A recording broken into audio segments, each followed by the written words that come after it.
So here we are with my MPC XL. I want to go over some of the ideas of how to use our XL. So, for example, here are just tracks. These are my tracks here, and I'll play a track here.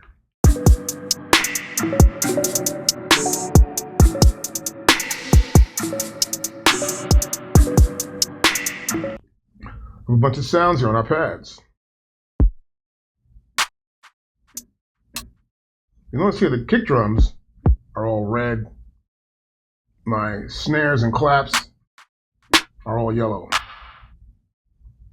The hi-hats and metal sounds are here in the orange yellow. Here I got a bass, which is a 808 bass sound. And here, another effect sound. Other sounds on top with effects on them. Now I'm going to play it back again from the top. And this is in track. I'm going to go to output now. This is output. Now here in output, we can see the output, how loud this track is actually in the system. I'll press play again. You notice here we're not going anywhere near 0 dB. You hear approximately about 6 and change. Minus 6, that is dB. You see the same parameters appear right here on the right-hand side. They appear here on the left-hand side. So if I like the track and I want to get it, let's say you want to get it pretty much a little bit more tighter, I may come to here and add something else right down here. So we have exactly 4 different inserts. We can apply an effect to the output. The first one we have here is a limiter. The next one we have here is the parametric EQ. The next one here is a maximizer. So let's play it back again. I'm going to add a limiter to this now. We come to here. For dynamics. With the limiter. Now the limiter appears here. I'm going to tap the limiter. I want to see how this limiter affects the sound. How does limiter actually affect the sound? I'll press play. I already have it in init, that's the initial. And so I can turn my data wheel now. It's a red border around it. I tighten the mix up a little bit. Notice we're not really going any higher. Just a hair a little bit louder when the clap comes in.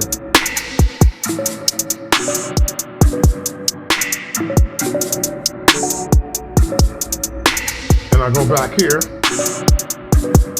And to test it, I'll hold down, and now we hear it lower.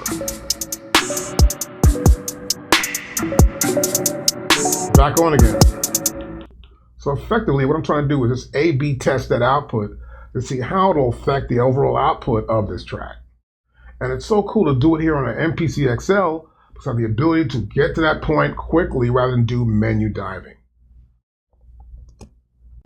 Now I like that sound. What I'm going to do next here is I'm going to go to track again. I'm back in tracks, and in tracks I have all these pads that belong to this one track. What I want to do is add an effect probably to that drum right there. That's a snare drum. It sounds dry to me. So to do this, I'm going to open up right here. Hit the sound.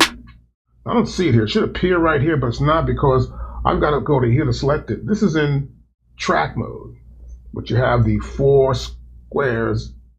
I'm going to come to here, hit this section again, and now we have channel strip show pads.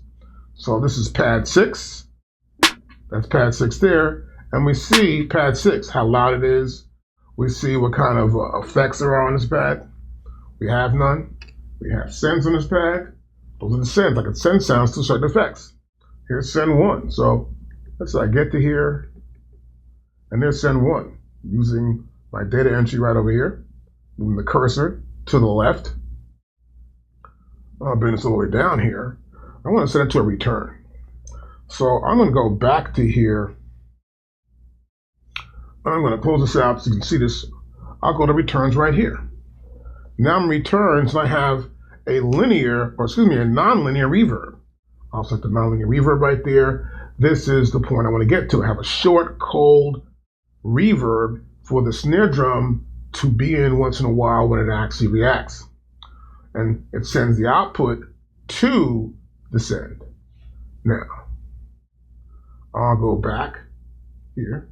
After checking that, I want to go back to tracks. There's tracks again. I'll go to here again. I'll go to here again. I know I'm in this pad here. Now I want to go to send one, which is going to go to return one. I'll tap there, turn my data wheel up. I may just want to hear this one sound. Let's not do that. Let's go back to here. There it is. Let's hear it live.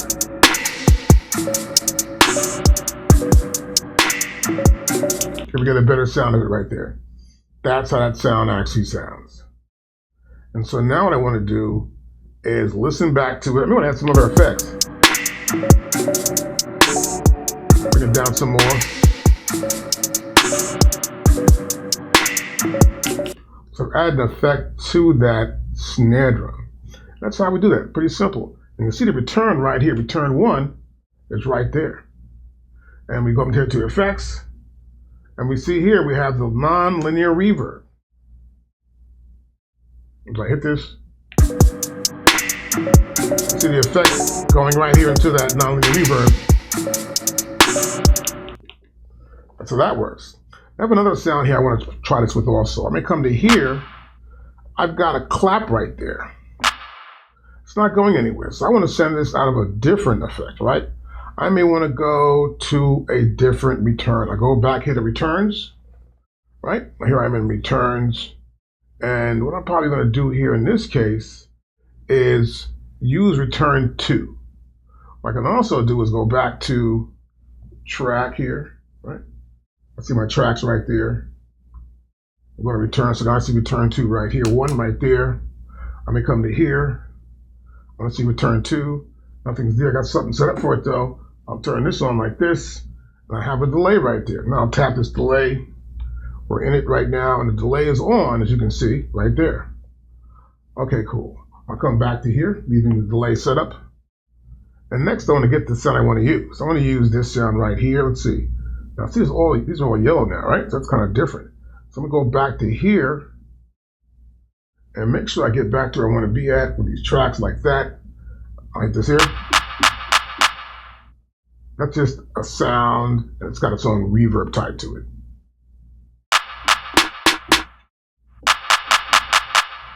And it's going to the output right there.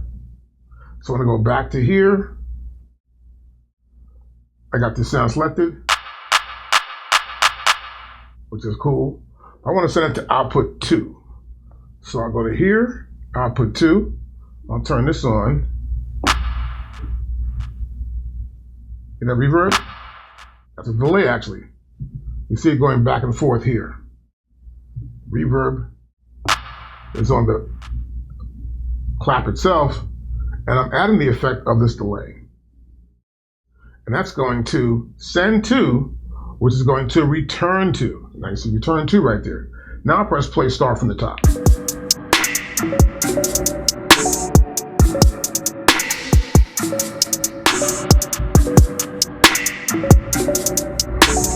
You see it triggered right here.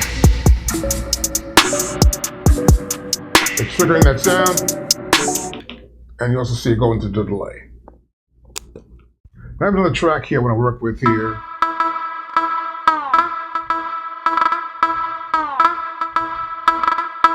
Okay, let me get that going on. And what else is here? Like this.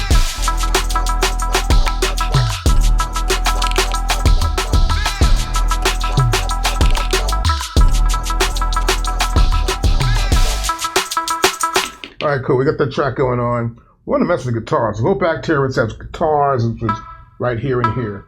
And I want to have them go out the same output, kind of like. So we've been going over here to submix returns, and we got here also our outputs and other stuff. And I have also track and plus or minus track here. So in this case, what I want to do is I want to add it to the pads. So these are the pads right here, and they're over here. Let me get my pointer again, we're here in bank number C right there. That's bank C, right? Got my pointer here, one here, and one there too as well. So what I want to do in essence here, more than anything else, is sort of get the same effect on these sounds. So we're going to go into our pad mixer right here. We're going to pad mixer. This is pad mixer right here. And hold on, we got some in the room. Now that I have my guitars, I'd like to set the output of the guitars to go to a submix inside the system. So we'll get back to here, and I'm looking at the submix button right here on the left. I'll click on this one, and so we've got submix 1 set up for a parametric EQ. I'll hit that. My parametric EQ set for strength of my guitars. You see we can do highs, high mid, low mids, and the lows. So in this case, I've already set up for this system. And now I'm going to go back here to this track. I'll leave this again. And now I want to get these sounds to work in the mix. So what I want to essentially do is go back into a pad mixer. So we have a pad mixer right down here. We want to use those submix we set up right here. We're going to go to pad mixer, hit mixer 1 time, and right as a track mixer right here, right? Hit it again 2 times, and now I'm down here, and this is for bank C.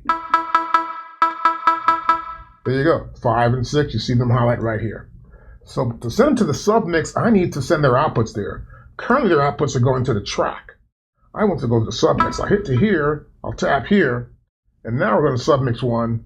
I'll tap this one here. This is going to submix 1, 2 as well. And now, I'll keep hitting this. Hear the difference? Much more strength. Now I'll put the track back.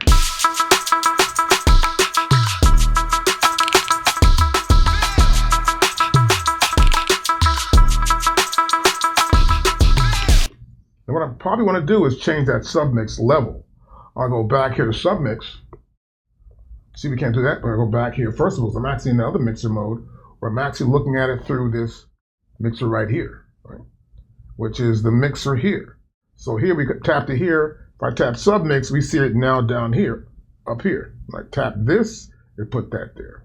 So now I got that going on. I want to look at this one. Here's a submix 1 here. And I want to look at the levels here, submix 1, which is right there. So I put a track.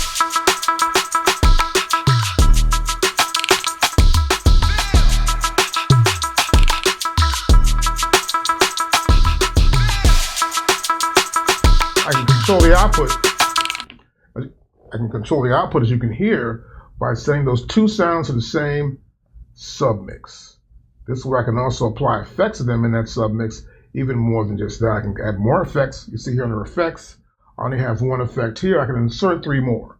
But this is a great way for us to take sounds, apply some effects to them in different parts of our mixing console within our MPC XL. Now in these lessons, we're trying to show you more about what you can do here with our tracks, outputs, returns, and the sends. It's very simple stuff to do.